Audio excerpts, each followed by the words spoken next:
All right, today we're going to talk about something huge. One of the most critical challenges facing India right now. Its massive and growing water crisis. The numbers are pretty shocking. The effects are felt everywhere, and honestly, the need for real solutions has never been more urgent. So let's get right to the heart of the matter. Think about this for a second. India has about 17% of all the people in the world. But when it comes to the world's fresh water, it has only 4%. This incredible mismatch is the starting point. It's ground zero for a whole cascade of problems that affect hundreds of millions of people. So, what does a gap like that actually look like in the real world? In this first part, we're going to dig into the data, because the numbers really do paint a pretty grim picture of India's water emergency. So, to deal with the lack of surface water, India has turned to the ground right under our feet.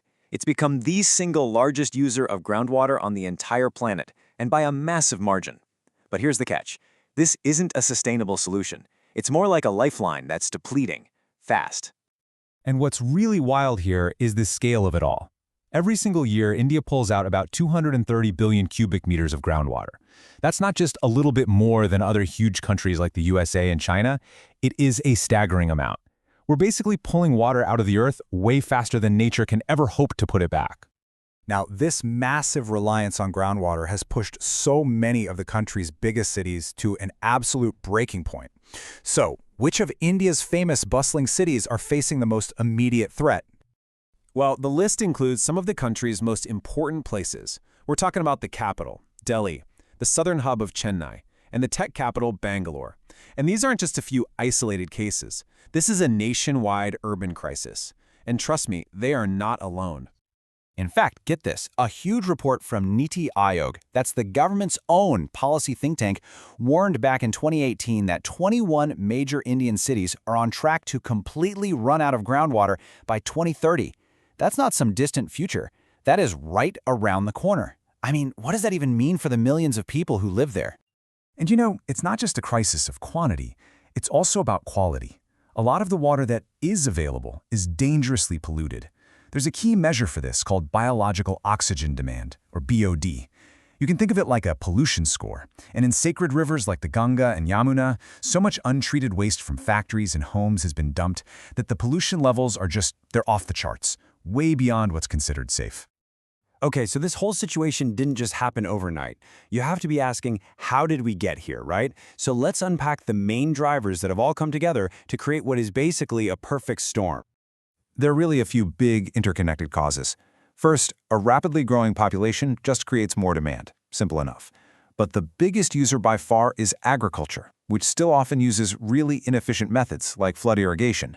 And that practice continues because of things like electricity subsidies that make it cheap to pump endless groundwater, and policies that encourage water-guzzling crops. Add to that industries dumping untreated waste, deforestation, which means less rainwater soaks back into the ground, and a really messy policy landscape full of fights between states, and yeah, you've got the blueprint for a crisis. A crisis this big doesn't just stay in its own lane. It sends shockwaves through every single part of society. So let's take a look at the cascading impact of water scarcity all across India. You can really break down the consequences into three big connected categories: the economic impact, the social impact, and the environmental one. And the thing is, a shortage in one area almost always creates huge problems in the others. It is a true chain reaction. Economically, when farming suffers, the nation's entire GDP takes a hit.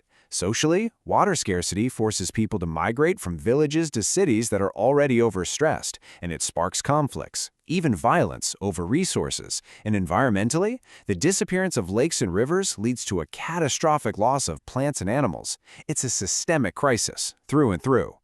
But you know what? The story doesn't have to end there. Understanding the problem is always the first step to solving it. So let's pivot now and look at the blueprint for better water management and, hopefully, a more secure future. So what's the path forward? Well, the strategy has to hit from all sides. It means getting aggressive about harvesting rainwater to recharge our underground aquifers in cities and villages. It means a huge shift in farming towards super-efficient micro-irrigation. It means making industries recycle their water and promoting the reuse of treating wastewater for non-drinking needs. And, maybe most importantly, it all depends on turning water conservation into a massive public movement. And look, these aren't just nice ideas. They actually work. Just think about this. Simply by switching to modern farming techniques like drip and sprinkler systems, it's possible to save between 30 and 50% of the water being used right now. 30 to 50%. That is an absolute game changer. And the government has launched several big programs to tackle this head-on. There's the Jal Jeevan mission, which is trying to get piped water to every single rural home. You've got schemes like Atal Bhujal Yojana, which promotes community-led groundwater management. And creating a single integrated Jal Shakti ministry back in 2019 was a really crucial step toward a more unified approach. So, while solutions do exist and steps are being taken, we are in a very real race against time. The final message from all of this data is a really stark warning about what happens if we don't act or don't act fast enough. Ultimately, the takeaway here is crystal clear.